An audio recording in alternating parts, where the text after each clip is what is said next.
Hey guys, so welcome back again to my YouTube channel. My name is Rita and I discuss everything skincare, healthy living and personal development. If today is your first time seeing me on your FYP, please do well to like, share and subscribe. I started a series called Skincare Routine for All Skin Type, which I discussed on the skincare routine for dry skin in my previous video. If you haven't watched that particular video, I'll drop the link in the description for you to go ahead and watch it if you're a dry skin type. And I also specified on the products, affordable products that you can find easily in the market.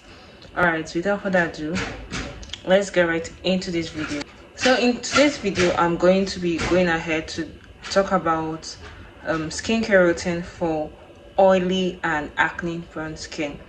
I know we have some people, it's been a thing where we use that exchangeably, the oily skin type and the acne prone skin. There are some people that have oily skin type but they do not have breakouts. Dry skin are still breakouts, still have acne.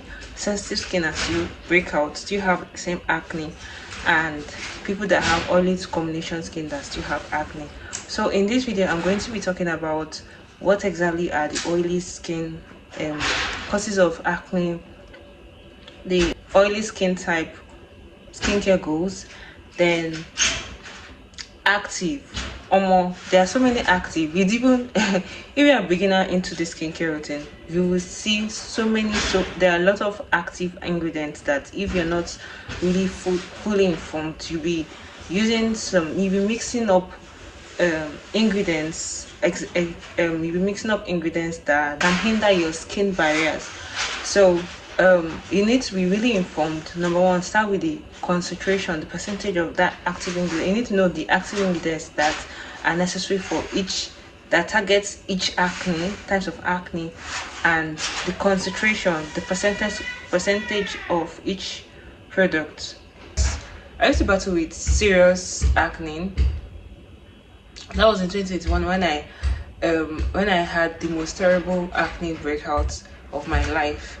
And I thinking back now, I try to remember what exactly triggered it. I don't know if it's environmental change or hormonal change or mental stress or environmental, because that period I was leaving school and trying to figure out what I'm to do with my life. So I think all those things, I think it was even during COVID. Yeah, I think it was after COVID, and I was trying to figure out what exactly to do with my life, and the whole thing was just mentally draining. So that led to that serious acne breakout. Well, I'm grateful for that phase because it made me to really understand skincare products to use.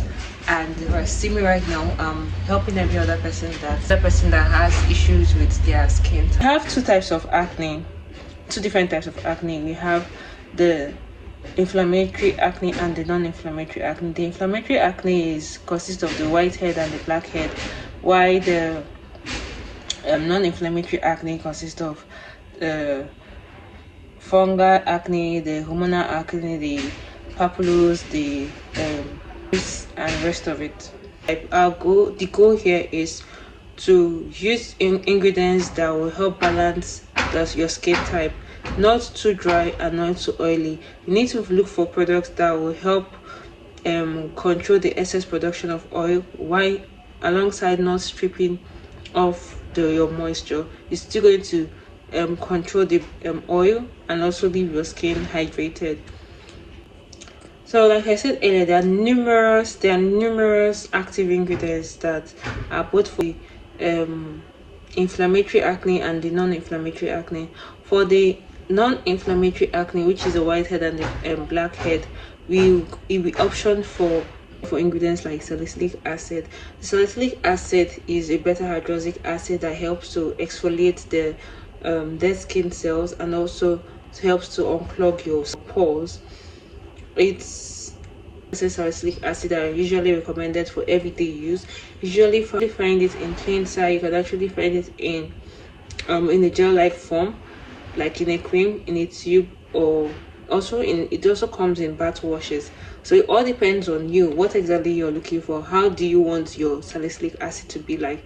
What, looking at the concentration, is meant to be like in 2%. It's meant to be 2% salicylic acid. Then we have the benzoic acid. The benzoic acid is another good active ingredient. This is an antibacterial ingredient that kills the bacteria underneath the surface of your skin. It's a strong anti-bacterial ingredient that's recommended for all these strong acne, like the papules, the pustules, and the citric acid. So the downside of this benzoic acid, that it bleaches your fabric. So if you're applying it as a wash or as a cream, just for you to know that it can bleach your fabric, any fabric at all you're wearing. Then it's also advisable not to mix it with any other active ingredient. The only ingredients that you can actually use is the hyaluronic acid and niacinamide. Other alpha-arbutin active ingredients, you can't mix it with your salicylic acid, you can't mix it with your retinol, you can't mix it with your glycolic acid, and you don't have to mix it with your lactic acid. Then the third is the azelaic acid. Azelaic acid is also a very good active ingredient that helps to is an exfoliant and also an antibacterial ingredient. It's more like the lesser form of the benzoic acid. The benzoic acid here contains is stronger than the azelaic. The azelaic is for if you ever have you use benzoic acid and it gives you that sting and it irritates your skin, I advise you to go down to the azelaic acid. The azelaic acid is quite milder and it's quite good for both your hyperpigmentation, and it helps to unclog your pores. It helps to get rid of it helps to exfoliate the skin. The glycolic acid is a water soluble exfoliant that helps to get rid of hyperpigmentation. These are the acne scars left by the inflammation of the acne. So it helps to get rid of your dead skin cells, and also helps to clear off hyperpigmentation and dark spots. Ingredients that we see it as ingredients that helps with fine lines and wrinkles. It helps with dull face, and is usually recommended to be used only at night. You don't mix it with any other active like salicylic acid and benzoic acid. Skincare routine for your acne prone skin. For the whitehead and blackhead, if you want to start your skincare routine, you need to option for a cleanser that contains 2% salicylic acid, and you go in with your niacinamide. I forgot to mention niacinamide. Niacinamide helps to control the oil production.